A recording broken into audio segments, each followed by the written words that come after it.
So let me introduce you this afternoon to Edinburgh's Greyfriars Charteris Centre and take you on the journey we've been on to transform from a church building into a centre for community. For context, I want to take you back in time and meet our inspiration, the very Reverend Professor Archibald H. Charteris. He saw a need in the area to help people reach their potential no matter what society said. He formed the Deaconess Order. Women lived, trained and worshipped in our centre and then went out to minister to and support local people. After his death, a church building was added and named in his honour to build on and expand the outreach and support potential for all local people that he had begun.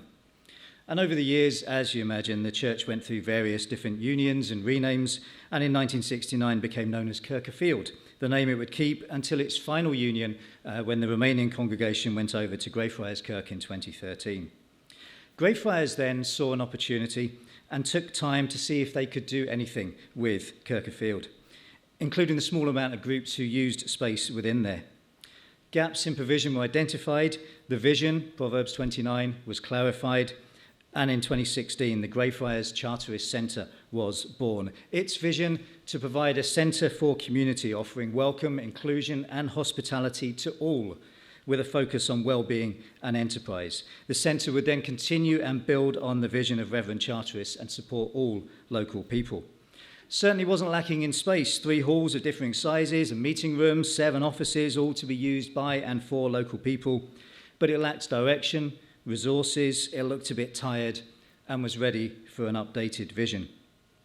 And at the point of rebranding as the Charteris Centre, we enabled 10 regular groups to deliver 13 regular weekly sessions. It was really quiet, often there on my own, it was a little bit creepy, and it was crying out for a whole load of new activity.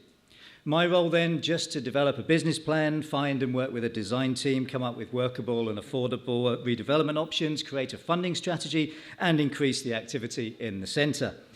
No mean feat, especially when some of the early key issues were around no phone line or Wi-Fi, many areas inaccessible for people with mobility issues, a lack of facilities, nowhere near enough toilets, no disabled toilet, tiring and insufficient resources, and too many ways to get into the centre. To help take the pressure off, Go For It funded part of my salary, thank you, at the 3rd time of asking, so don't give up, keep persisting.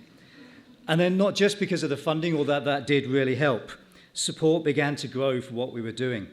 The offices were taken by key groups, more regular community benefit supported groups were added, more ad hoc full price paying users were sourced, and we brought all users together as the Charteris community to network, share, and support. And before long, our spaces were filled with a wide array of groups, supporting, caring, discussing, networking, eating, worshipping, learning, meeting, studying. Our vision, building on Charteris' vision, was becoming a reality. And now we enable 33 regular groups to deliver 38 regular weekly sessions. In total, we're 4.5 times busier than when we launched in June 16. And why? Because we found the need, we honed our vision, and we made it clear to those who needed to hear it. And people responded positively. A number of quotes there. My favourite from a self-confessed atheist who said, "If this is what church is, I love it." Because we welcomed without prejudice, included everyone, and gave hospitality according to need. And now we've identified what we want to do with the centre. We've got a design team who have really bought into that vision and have developed a scheme that enhances what we have to bring maximum benefit to local people both now and in the future. And as part of that, we want to create some new elements, a new sanctuary space, a place for all faiths and none to come and be. A village square, a space we're trialling in part now, an open access community space for people to use according to need with drinks just there for a donation, a place of respite, study, business, connection and more. And an incubator hub for aspiring and new start social entrepreneurs, key elements that we believe enhance the vision Reverend Charteris saw all those years ago. And so we've got community support from within and without the centre.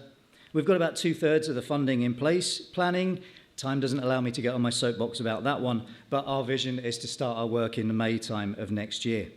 And so that, friends, is the Charteris Centre. Find out more online. But I'll leave you with words from Charteris, who said, "It is they who dream bright dreams that in the end deliver. We've dreamt, and now we deliver." Thank you.